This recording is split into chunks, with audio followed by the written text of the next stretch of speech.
সবকিছু আমার গাড়ি দিয়ে দিছে। হ্যাঁ, তুমি তো অনেক শক্তিশালী। হইছে আর ফার্ম দিও না। এটা আবার কি? কোন সুন্দর বীরপুরুষ চাইলে আমার মাইয়ারে বিয়ে করতে পারো। এক্সপেক্ট করলে তাড়াতাড়ি আইসা পড়ো। আরে আমি আছি না বীরপুরুষ। রাজু তুমি অনেক কিউট। হাসতেছো কে? ও বউ, এই মাইয়াটারে কেটাই বিয়া করবো? পেতনির মতো দেখতে। এইটা তো তোমার দেখার বিষয় না, চলো। পুস্টারটা লইয়ে যায় নাই লেকের দেই গেলাইব। কই গেলা? আরে আইতাছি। মদনার একটা মেসেজ পাঠাই।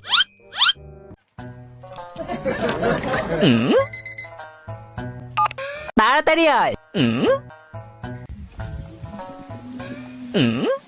জাদু দেখতে চাইলে এগিয়ে আসো।